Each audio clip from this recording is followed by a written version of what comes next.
I felt like if you're sitting with this guy, you want to be able to look at him and be like you are enough.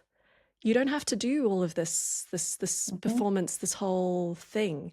And there's lots of things that you can do. And as we're saying, there's all the good things in terms of the striving to make yourself better and building a business and doing all these things. But this other kind of negative behavior that you're playing at, this kind of, I don't care, I don't have any emotions, I don't need my girlfriend to, I don't need to have a loving fear of self-exposure. That's what I saw exactly so much in a lot of them, is that Welcome to the Perspicaz podcast.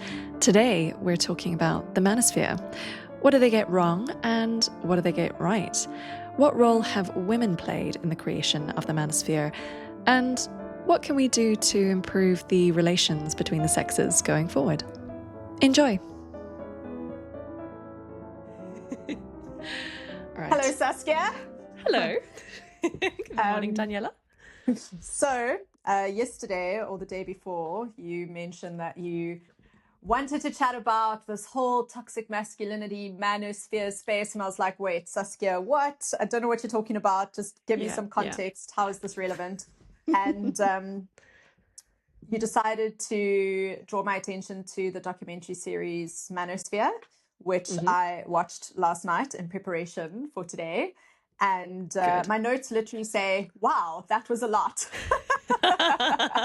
Yes, exactly. And in I was reflecting on it afterwards, and I thought, I don't think I've seen something like that since Tiger King. That was sort of the same reaction I had to, like, what? This exists in the world? But I thought it was a really interesting topic for you to find, firstly, because I think so much of what is thrown at us as women is obviously not that. I think maybe we've come across some of that content and go, no, that's not for me. But I think what I love about you is your willingness to engage and go, whoa, why is it not about me? Let's actually just engage with it and see what comes up. So exactly. I would just love to know from your side a little bit around how you came across it, and then what has sparked some of the stuff you want to chat around today. Okay, so I'll first jump into my little context of the last few days, because this came to me on Sunday. I was busy like stomping around. There's a beautiful park and I love to kind of go and do a long walk, and I was walking around and I was like, this is the thing about Andrew Tate. Like, no one's talking about this particular aspect, which we'll go into. I'll give you my theory. But I was like, my theory, blah, blah, blah, blah, blah. We should talk about this. And so that's that side. And I think that I do have, I've had a bit of a fascination of this space and this masculine world.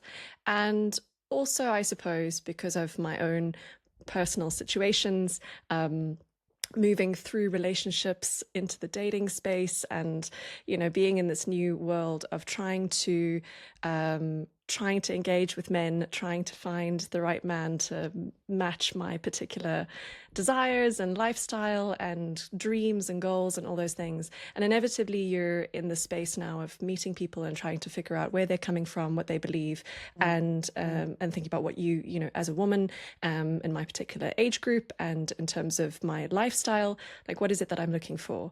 And I'm very conscious that there's a lot of these conversations that's swirling around about men, particularly from the female space, and the way that we talk about these different groups of men. And I have often felt very frustrated, as might have come across in some of our previous conversations, that things are not actually being spoken about with the proper kind of depth or complexity that they deserve. That there's often a very quick judgment. There's a very quick painting of a particular group of people. There is an accepted perspective of how we should view these people, what categories we should put them in, and very simplistic explanations that are given to it. And I just find it very unsatisfying. And so this was one of those spaces. I'd watched the Louis Theroux documentary and I was like, I think I see the thing. I've, thought about the Andrew Tate story, because he kind of pops up every now and then, and there are different people talking about it and so on. And then, of course, there's my own specific situation. Yeah. So I think when you initially proposed it, I gave you a bit of pushback because I was just Yeah. like, why is this relevant? You know, and what I meant was Yeah. genuinely, why should we as women talk about this? And you're like, well, Yeah. I was like, yeah, that's actually very valid. So from your perspective, why do you think we should be talking about it as women and thinking about it as women and not just rejecting it, right? Because I think that's what you're trying Yeah. to say is there's this content Exactly. and then we just don't go there, or we buy into the narrative from the female side about these men. We don't look at the complexity and Yeah. try to figure out how to navigate that in a nuanced way. Well, I think it's so important because we are, and this feels like a stating of the obvious, but men's problems are also women's problems, because these are the men that we're going to have to marry. This is the way that our sons are going. This kind of world is what our sons are going to be brought up in. The way that women are interacting with men has an impact on men. The way men are interacting with women has that impact. It's, there's a change in the culture. There's all this sort of animosity that's built up around our different perceptions of each other. And I think particularly when women make the mistake of going, oh, those are men's problems, and it's all because of the inherent toxic masculinity that they have, or the inherent misogyny that they all just carry within themselves. And oh no, and simultaneously they will be a part of the female world, but maybe also you could say part of the liberal world, because there's a lot of men who join in this as well, because they obviously would like to present themselves as the non-threatening liberal man who's more than happy to lay himself on the ground for liberal women to walk over him. What is it? Soy boy. I think is that the term? Soy boy. Exactly. Which is ironic, because I think that honestly women don't actually want those kinds of men. Maybe there's some women who do, but I think that there's a traditional masculine role that most women do want. Maybe they don't want to admit it, but they certainly do. And I think that so when women disconnect themselves and say that's men's problems, then they also refuse to look at their own role in perpetuating this kind of environment. And this is what I was saying to you. The question could be, as women, what is our role? What's our responsibility in the formation of this particular side of the masculine world? And that's shooting ourselves in the foot, because then when we're looking to find partners, when we're looking to build relationships, we're picking our people who we want to build families with. But not only that, it's thinking about who are the people that we are electing into government, what are the kinds of who are the kinds of men that we are choosing to be leaders, and then also what are we expecting in terms of women and the women that we choose to be leaders, these kinds of roles that men and women are playing in society, and the qualities that we're choosing for. And that's why I think it's so important for us to be able to look at this particular story and be able to see it clearly, instead of kind of making assumptions about it, putting it into a box, stereotyping, and looking for the simplistic explanation. So yeah, now before we kind of continue down that little side, I want to know what was your first impression when you watched the Manosphere documentary? I think there were so many moments where I wanted to just sit in and reflect on, because there was so much coming up for me. So one of the things that stood out the most, I kept saying to my husband, it reminds me of that Black Mirror episode 2. I've only seen 5 because that's all my soul could take, or rather 4.5 because that's all my soul could take. But episode 2 is called 15 Million Merits. And it's very much this idea of creating a persona, creating an image for clicks, and to basically generate money from perpetuating an ideology or an agenda. Yeah. So that was a big theme for me. I picked up a couple of interesting things. One, they all have partners in some sense. Whether they ended or not, they all Convenient. seem to conveniently have. So there was something interesting there, because again, it went back to this idea of what is the persona and what is the true nature. And I think he did. Exactly. not knowingly, Louis Theroux did an interesting job, and maybe we didn't see the editing version of this, but he did do an interesting job of asking just enough questions, but for the most part, just allowing quite a lot to come out. Yes. And for us I to really kind of enjoyed sit that. with it. And I really enjoy that because there were very conflicting things, and it's something I'm going to ask you in a second.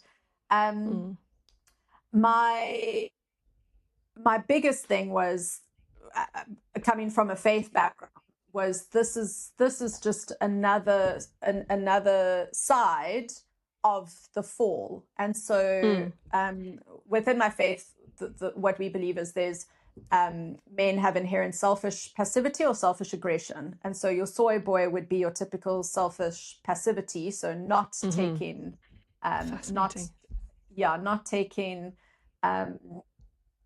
leadership. Sorry, I wrote it here because it was so, my husband put it so well. He said on the selfish aggression, they're protectors, but they're not sacrificial. It's selfish. And on the compassionate side, they have compassion, but they abdicate as leaders. And so that was just an interesting nuance for me, and it will lead into our next question. So the idea that my husband gave me, because he knows I've got a visual brain, is he said, this is just a swing from east to west, not north. So both sides are.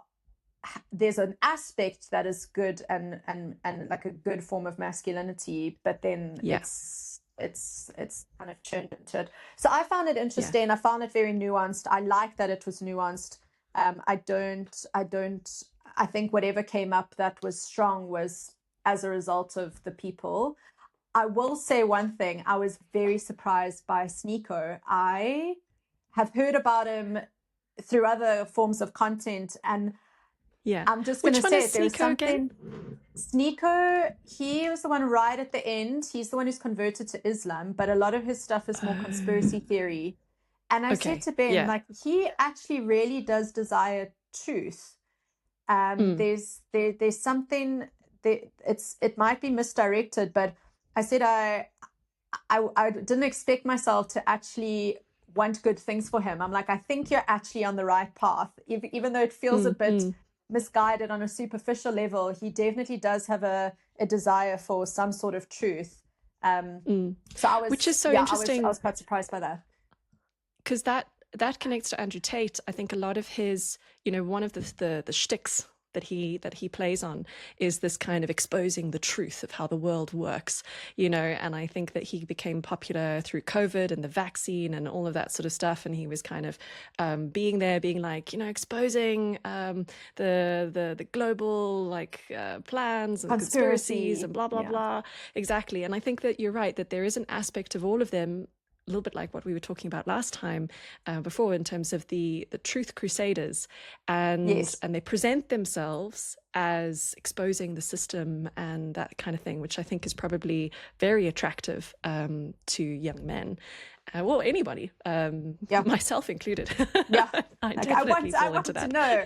I want to know the truth. Feed it to me. But that's so interesting that that's what you spotted about that speaker at the end. And also interesting that both him and Andrew Tate have ended up converting to Islam as part of their journeys. Pause. We'll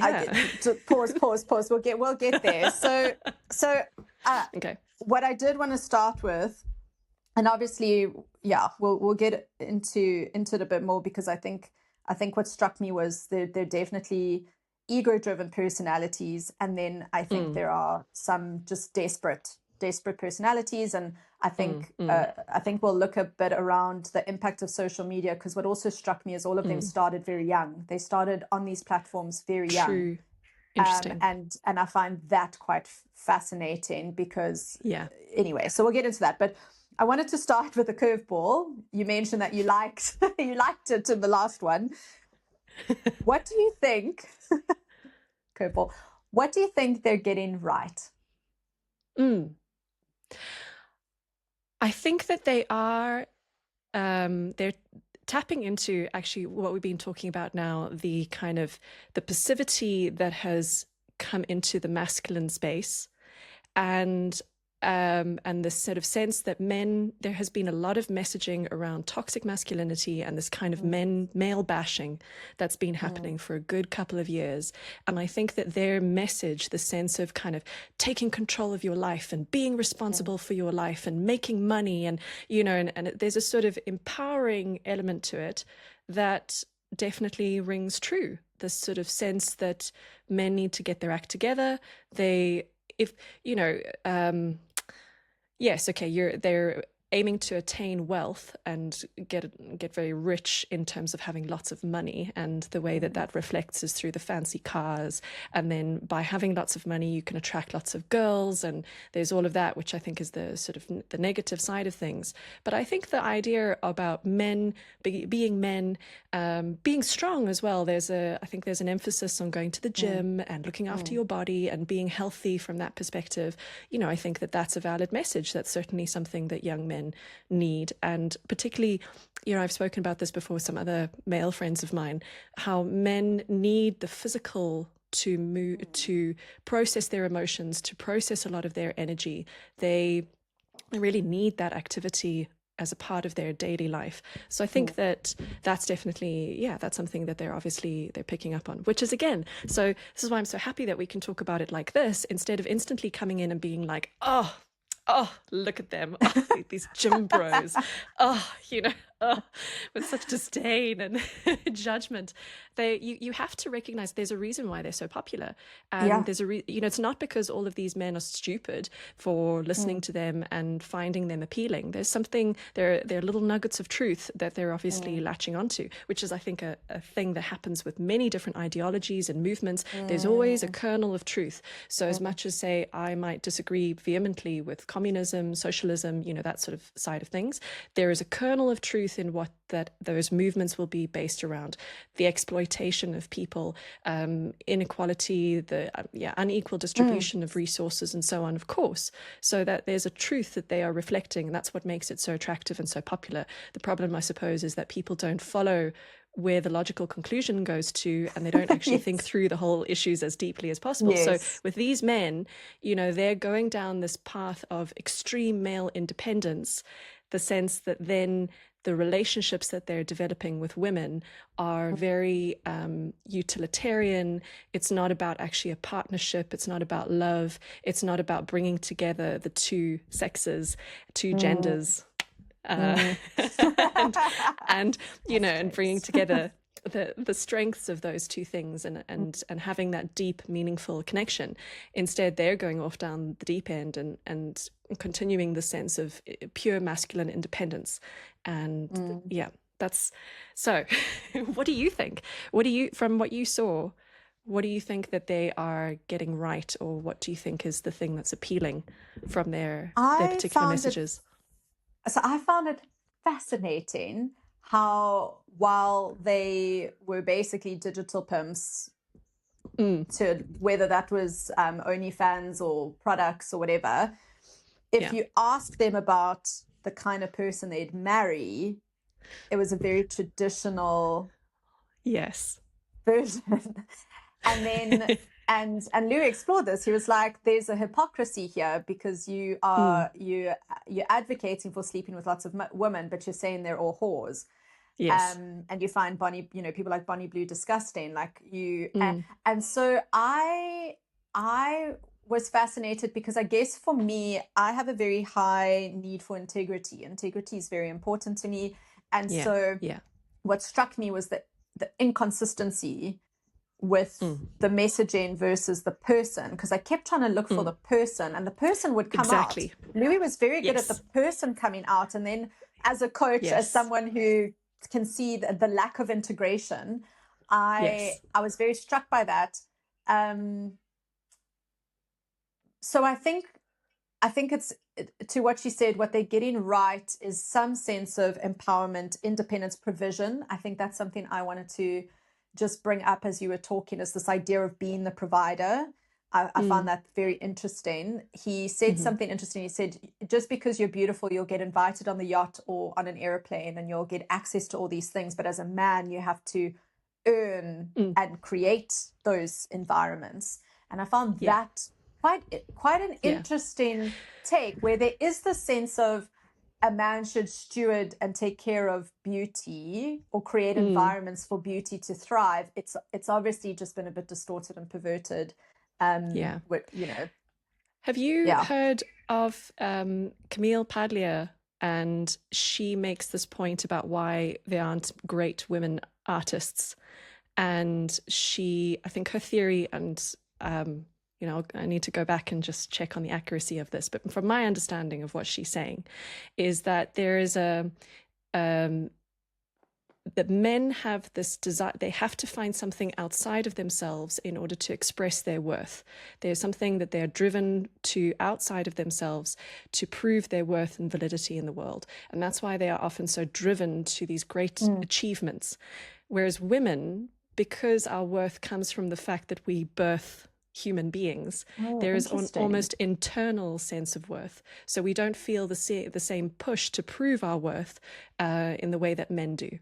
And that's her theory around why there aren't as many great female artists as there are male artists, because women don't have that same insecurity, or I suppose that drive to need to prove their worth. And yeah, so I think that kind of ties there a little bit, that there's an inherent value of women, whereas men have to really prove themselves. Yes. They really have to make themselves and you can see it in them. One of the things I wanted to ask you, which I love this. I love writing the things and thinking, wow, these feel a bit disconnected. And then it's like, ooh. What do they all have in common? Okay, this is my little little theory that I sent to you. I'm so happy. I figured, because that's what struck me also, was just what I saw. And when I talk about them, I'm not so much talking about their persona. I'm sort of saying, I believe that a lot of the content they create is detached from who they are. Exactly. You know, and so what do they as individuals off camera have in common? I think what really struck me from firstly watching, there was the BBC documentary that they did of Andrew Tate a couple of years ago, where there was a woman who went out to interview him, and he was there in Romania with his brother, and you know, they were doing the whole thing. And I was listening to him in that talk about his father. And then it just struck me also in the Manosphere documentary, how many of them did not have a present father in their lives, were brought up by single mothers.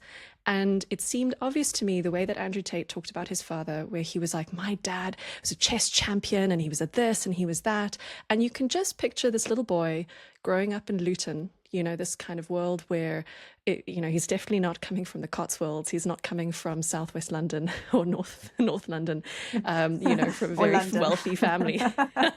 Well, I mean, there's London, but you know, he obviously was coming from a particularly economic background, which meant that life must have been quite difficult. So you can see that there was this drive within him that that was covering up the shame, and perhaps he probably looked around at his circumstances and thought, you know, I don't want to be like this. I want to have a very different life.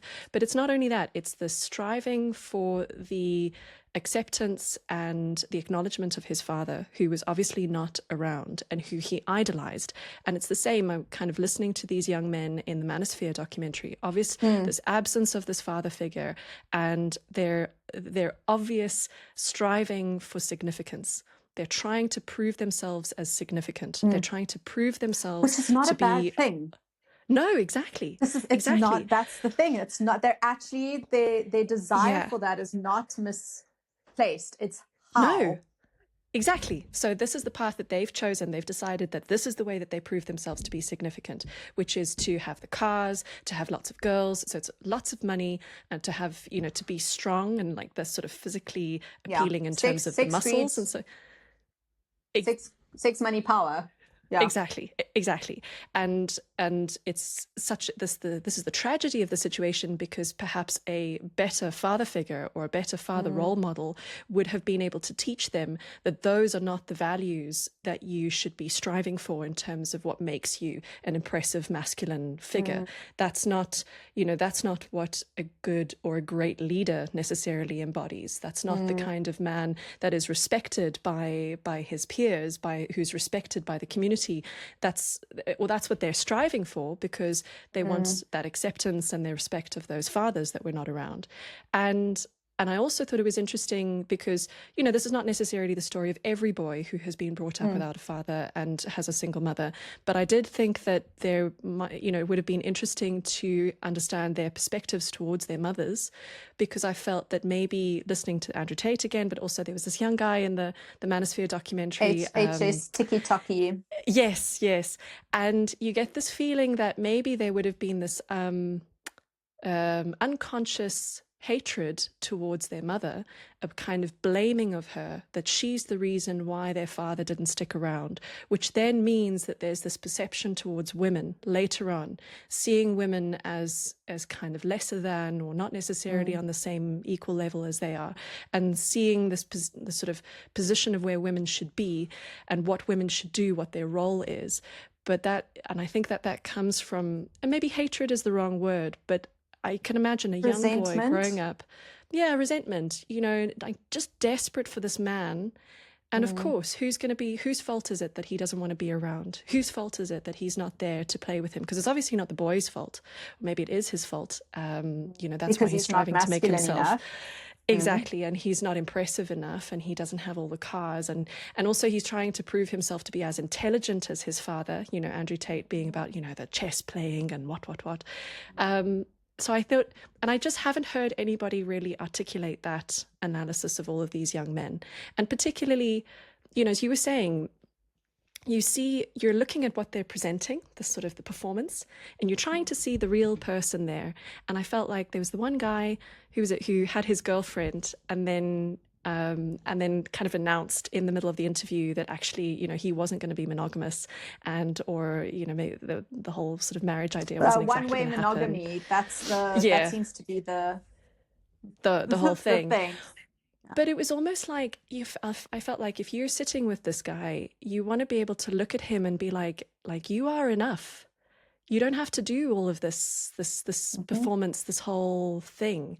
And there's lots of things that you can do. And as we're saying, there's all the good things in terms of the striving to make yourself better and building a business and doing all these things. But this other kind of negative behavior that you're playing at, this kind of, I don't care, I don't have any emotions, I don't need my girlfriend to, I don't need to have a loving fear of self-exposure. That's what I saw exactly. So much in a lot of them, is that the inability to give any, and I think that's what you were saying about the motherhood thing, is the fear of giving over any emotional dependency to a woman, and the fear of self-exposure is just terrifying to be vulnerable, full stop, whether it's for other men or towards to anyone. There's definitely a sense of fear of vulnerability, fear of self-exposure, and basically doing everything in your power to protect yourself. So for me, a lot of what was driven was very fear-based. And the sad reality is they're right in a sense, because you do need to be vulnerable, and there is a risk of hurt completely to then receive the right kind of love and the right kind of relationship. And going back to sex, money, power, those things are actually good things in its right place. Sex with one woman, with your wife, with someone you love. Again, vulnerability, self-exposure. So how many of those sexual encounters are within environments that don't actually allow for any vulnerability? Money, not a bad thing, to be a provider. And one of the guys got that right, with having his partner with the kids and everything. Like he's like, I am provider. And I'm like, yes. So then why do you need more than that? Why do you need more? And then the power thing, again, the for me, that power thing was interesting because there's an inherent lack of trust, as you said. You have to trust your partner to allow you to take that position of leadership. And so none of them were married because that would require way too much trust. And so the control, it's just, it's control. And the minute I see control, I see fear of self-exposure and fear of vulnerability and, all those things. And it was just so, I wrote it here. I think it's like my third point is what's his name? HS Tiki Toki. I don't know if it was a mistake, but he's like, I'm here to teach boys how to be boys. And I was like, yes, not men, not boys. They're just big boys with bigger toy cars. Exactly. And playing with the Barbie dolls that they weren't allowed to play. You know what I mean? Like it's all very, very strange. And then I mean, I don't even want to get into the porn side of it, but there's definitely a huge disconnect and objectification. I think you said it so well. You said a utilitarian approach to women. And I've seen that. I've come across groups of men. I've actually known two. And I know this because there was such resistance towards my entire personality. Like, how dare you give your opinion, Yes. And exactly. in both senses, I got the sense that there was a boys' club. And I saw that even with some of these guys, their whole team, the closeness and the intimacy is among themselves. And I think there's another version of that within the gay community, but we won't explore that today. Like there's a closeness with other males, and a distancing of relationship with females. And I remember dating this one guy and kind of even feeling physically that all the men were sitting around together hanging out and all their women were like, we're in a separate little circle.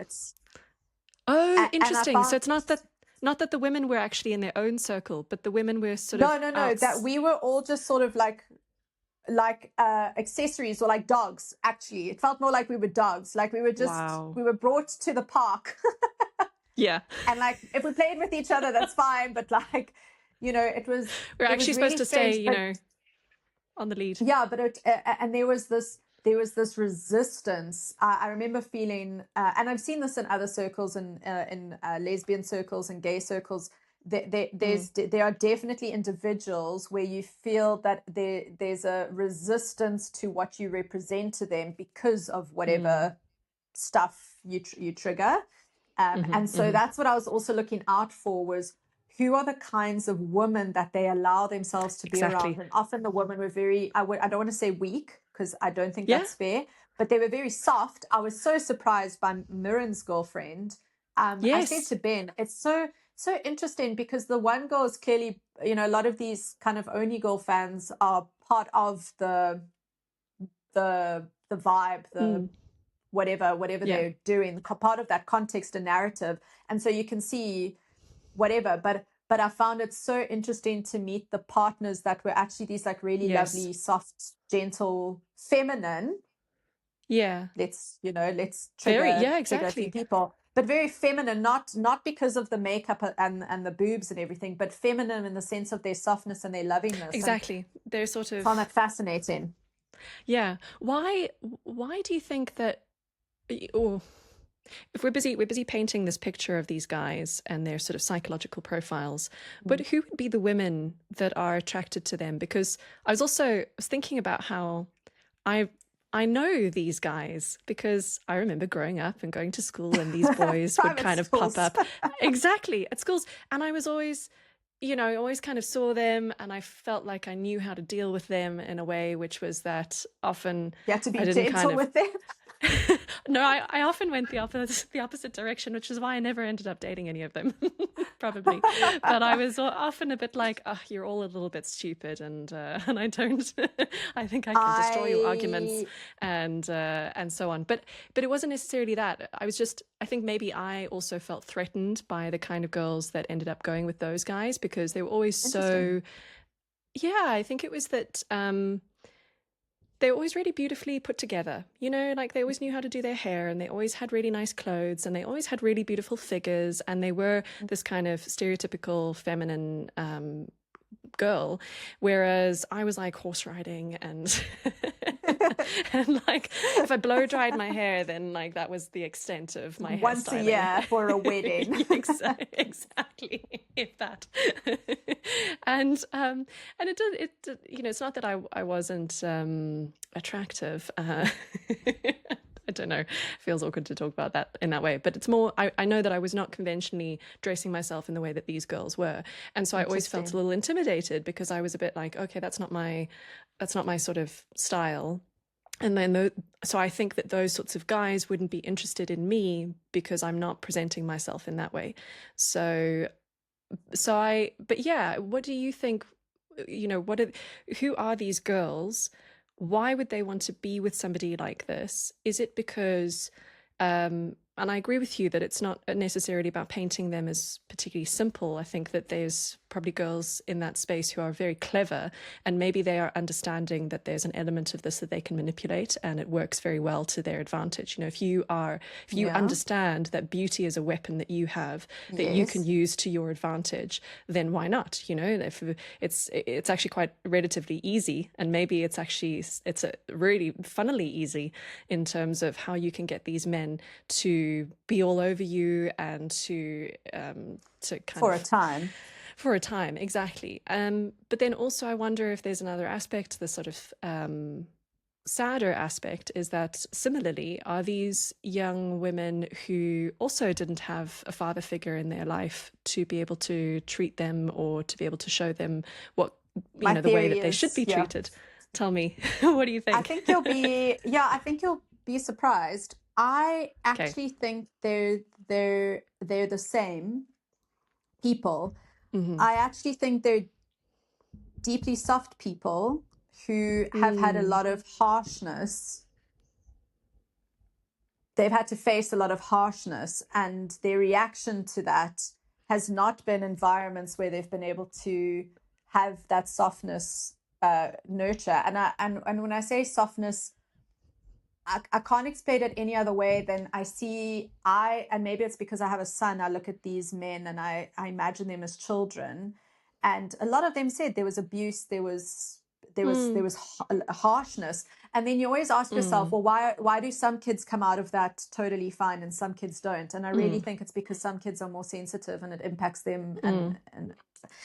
So for both the men and the women, I think, and I say this from experience because I think I had a similar thing where I was like, why are they stupid? And actually what I was recognizing is it's not that they're actually stupid. They're actually quite simple and normal and quite sweet. And I was having like also a similar thing. I was feeling very hard and aggressive around them because, they actually triggered me. And a similar thing with the girls they would date. I was like, wow, they're also feminine and beautiful. And and so maybe for us, we strangely, again, I don't know why H.G. Wells just keeps it just keeps coming up, but it's a similar thing of like the beautiful soft people, and strangely they've found each other even though it's become distorted and perverted and misdirected. So I think that's what I find so tragic, is that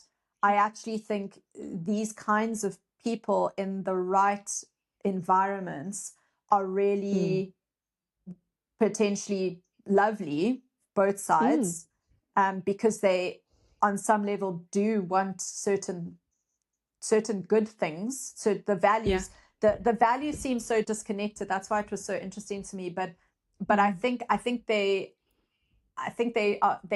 seeking the right things and they're going about it the wrong way. So to go back to your question, I think the kinds of women who are drawn to them, my first instinct is to say, I don't think who we see is who they get. I think they meet them in a very different context.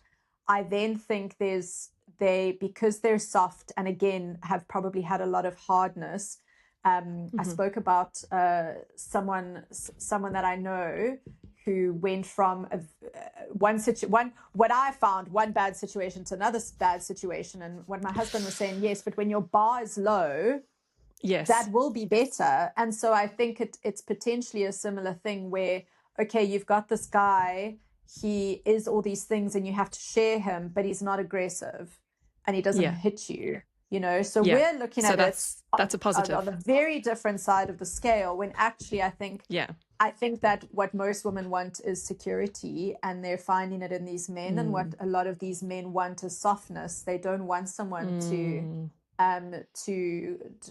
be challenging to them. And I do think that is generated from this liberal female, like, bah, bah, bah, bah, bah, bah, you must, and you're shit and you're crap and so for just a nice girl to not tell them they're crap and just tell them they're wonderful. That's, again, not a bad thing. I don't think they're bad things. I think there are just a lot of peripheral behaviors that are not wise. And I'm going to say not wise because I don't think I can stand on right and wrong in this case. But I think evidence and logic and common sense show that you will, you know, eventually you can't hold these two worlds together. Some things in life you can hold in tension. This is not one of them. Yeah, completely. Which is, okay, so I think that kind of leads to one of the questions that we have on our agenda, which is to go into this, you know, what is the responsibility of women in this particular space? Because I think now we get into this thing about, okay, well, you know, so what's happening in the dynamics between men and women, and what contribution have women had to create this sort of the situation? So now we've kind of looked at, maybe there's a lot of childhood things that are going on. Obviously I'm not going to put all of that responsibility onto us Parents, women. But then there is a culture that has developed and that has been created over the last couple of years that we all live in. And I think it is that culture of what you're talking about, of this kind of man-hating, anti-male sentiment. And I think there are also these other factors that we need to talk about, that has been talked about, but it all plays into the same picture. The growth of women's education and women's success, shall we say. So the sort of balancing in the environment, in society, women being in a lot more powerful roles, women working more regularly, women running their own businesses and so on. So entering the workforce at a certain level and having a certain standard. And if we know that from, say, evolutionary psychology, women tend to try to mate on the same level or up. And if what's happening at the same time is that you have less men going to university, less men in the workplace in those higher positions of jobs, less men earning decent salaries. So, you know, women's salaries are increasing, women's education increasing, men is not keeping up at the same level, and so then the dating pool is much smaller, but women are continuing with this narrative of that, oh, it's toxic masculinity, or that no, this is exactly what we need to be doing. You know, there need to be more female presidents, and there need to be more. You know, if women ran the world, everything would be so much better. I'm looking at your face.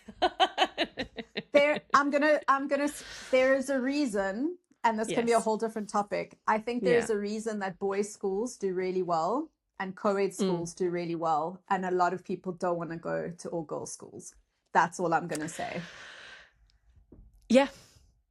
And so, from our perspective, as having been to girls' schools are brutal. There's that joke. It's the statistics around divorce. So it's heterosexual divorce rate, homosexual divorce rate between gay men and gay women, and the highest rate is amongst gay women.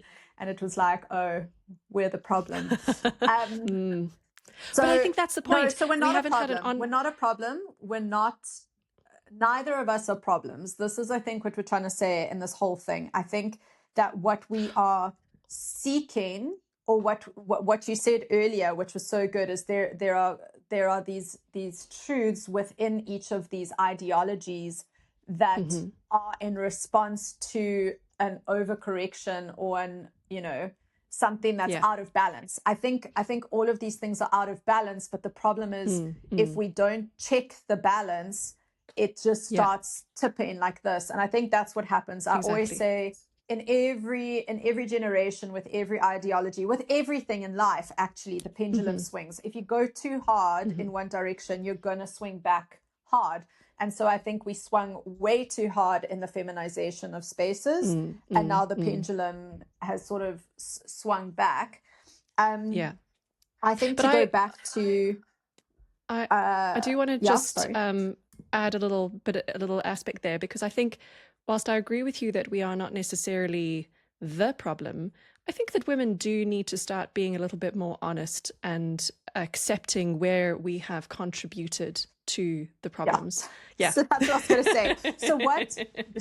So what is working and what is not? Because I think, I don't know, maybe that's just a very simplistic view of it. But for me, I would like to go, okay, so I believe in this thing, but I'm still single and I'm not finding a partner. So maybe what is working and what is not? Okay, maybe what's working is I've raised the standard, but maybe what's not working is I've raised the standard too high. Or, I just think there needs to be a little bit more self-awareness in terms of realistic expectations. One of the things in the documentary that did really strike me, that was really interesting, or struck me, that was interesting, was one of the ladies said she wants her partner to make more money than her and blah, blah, blah. And so he has this, it's very rage baity, but it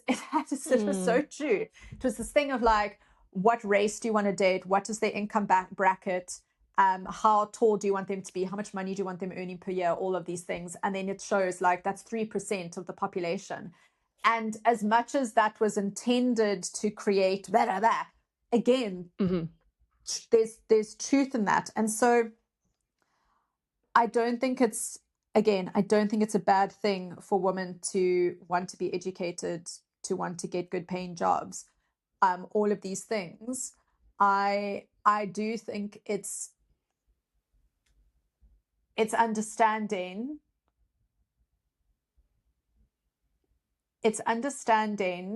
that there is something that you're going to have to sacrifice for that.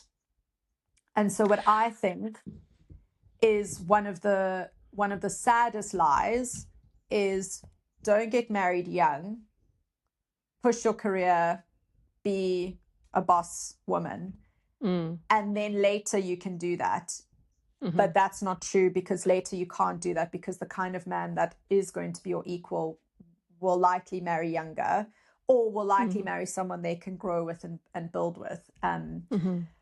It's and I think that's just a war on women, is throwing both lies, is, be career and be parent, and distorting when that should happen. I don't believe they can't happen. I don't believe they shouldn't happen. I just think the order of things is a little bit misguided, because there's a very destructive feminist narrative which says you can have that all later, and I don't think that's true. So I think our responsibility personally is to find partners earlier, not wait.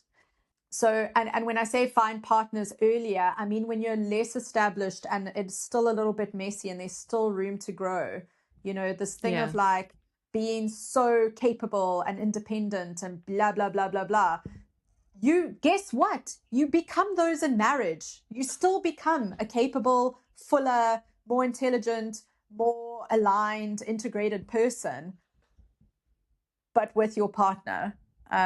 So, and I think with that, then maybe this is what I'm getting to, is if you're not so scary later, or if you're not so scary, like, if you become that within marriage, and this is talking about if people want to have partners, if you become like a full human within marriage instead of outside of it, it's not that these men can't handle it. I just think there's something very meaningful about growing with a partner, and I think we've lost sight of that. I think the narrative is become full people and then find your person, instead of become full people and grow together, because then I think the line distorts, because then you're becoming full people, not together, and then looking for partners and going, where's my partner?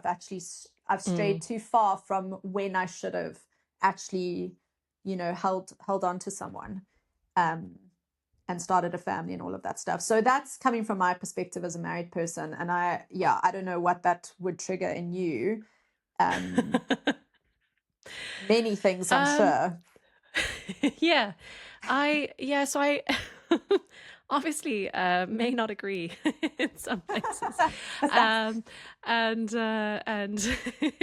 no, there's a lot that I agree with you about. I agree that women of our generation have definitely been sold a lie. This perspective that the most important thing about you is your career, and that you need to put as much effort into developing that first, and that you can put off having a family and getting married until much, much later. I think the place where I disagree with you is, I understand what you're saying about women having certain expectations, and that the problem might be that they are then having these lofty expectations and somehow not not selecting the men that are available, or not allowing themselves to consider the men that are available, and are waiting out until the perfect man arrives. In my case, that's not necessarily been my experience. And I feel like maybe this has also happened to a lot of women, is that you are there and you're ready to accept the person as they are, but they feel incapable of meeting your Sure. level, and they just check out. Like, they're men who just, they kind of decide, well, this is not for me, and or they won't do the work that they need to do to develop themselves, because, and I think this is where I'm going to link it to, there has been an internalization for themselves of how terrible men are. And some men will try to fight against it. So you might get the Manosphere guys, they're on their little mission to try to be better men in the way that they conceive better men to be. And then there are the others who are actually, as I mentioned before, just stepping back, and they're just assuming this identity of that men are worse than women. They don't really believe in themselves as being able to be better, and so they're kind of subjugating themselves to then women, and they believe that they should just check out of this whole story. They don't see themselves as needing to step up and take responsibility, to be able to be a husband, to be able to be a father. Those things are too big and too difficult for them, and why should they? And there's an element of also, there's a kind of ideology of how terrible human beings are as well. There's a kind of anti-human sentiment that can go with that. But I think the main point, or the place that I would disagree with you at, is that just where the idea being that women should lower their expectations, and I feel like there's a balancing act that can happen here. They should just not wait for those expectations to accumulate. No, I understand that, but my point is that I think that we should make more of an effort in building men up. And I think that, because I'm also not part of the group that's saying that women shouldn't be educated and that women shouldn't be allowed to be, I think that there has been a destruction of the pool of men that we are there, because it's not just been about raising women. It has been about bringing men down. It has been a messaging about telling men about how terrible they are, and how women, need to have their time. It's been active discrimination against men. So it's not just been about giving more spaces for women, but it's been a pushing down and removing men from the opportunities that they need. And so that has had the negative effect of creating this pool of men. So I think that, no, I don't want to go back in time to bringing women down. And I also don't think that women, because I think that would be a losing battle from an evolutionary psychology point of view. If you force women to start marrying men who are not actually matched to them, but they're doing that for the sake of just trying to find a partner, and then what you might have is you might have. Wait, can I let me finish this? Yeah. Let me just finish this thought, because if you start forcing those kinds of partnerships, then I wonder how successful those partnerships are essentially going to be. Then you might have the knock-on effect of children being brought up up in families that are not well suited to each other, then we start having this knock-on effect of more, either men who've left because, they've felt emasculated, they felt like they can't actually live up to the expectations. The women are frustrated because they're having to take on all of the responsibility in the family because they are capable enough, and all they want is they just want to be loved and they want to be appreciated, and so they've decided that they're willing to sacrifice that, and they're willing to put themselves, they're willing to take on those hard things just for the fact that they want to be loved and they want to not be alone, and they want to, and maybe they are genuinely in love with this other person, but love is not enough, and those compatibility aspects are also so important in the kind of long-term aspect. So yes, sorry. So please clarify. What I'm just seeing visually is, I think you're speaking within the East and the West. So the Manosphere men and the I can't get it out of my head, the soy boys, like, yeah. Do you know what I mean? The selfish passivity and selfish aggression. And I think where we're missing is that, remember, my context is very different. So those two are very liberal. Both of them are actually very liberal, even though one tries to paint itself as very traditional. It's not. Both are liberal. No. Yeah. So when you're speaking, I'm even aware that you and I actually both sit a little bit higher north towards conservative, looking down at this. So I'm not talking about partnering with these kinds of men that have been destroyed or distorted and twisted, and trying to like build relationship with them. I'm talking about just specifically around what do we think has happened in the world. I think that there's been the mismatch actually is what I'm hearing from you is you have been, as a conservative valued person, and I know you said like mid liberal, but a lot of your values are actually marriage, kids, conservative. You're actually mismatched with a complete ideology. So you're actually sitting in the north trying to date within the East and the West, and it's obviously not working. That's a very good point. Yeah, completely. And so that's where I think there's a disconnect. When I talk about marrying younger and all these things, I'm talking about like-minded value systems within the North conservative space, or whatever the North is. The third option, whichever way you want to go. I think that's actually the deeper issue. There's this brokenness that's happened on the East and Western fronts, and I think it's our responsibility to check where we are. Are we sitting in the manosphere as women and just being okay with this OnlyFans objectification of self? Yeah. Sure, and also this presentation. But again, it's integration, right? It's like there's choice, there's integration. Cool. If you're sitting in a space you shouldn't be, so if you as actually conservative in this context are sitting and dating liberal soy boys, or whatever the other options are, I think maybe that's the first step, is where do you sit? Where are you on the spectrum of value systems and what you believe about the world?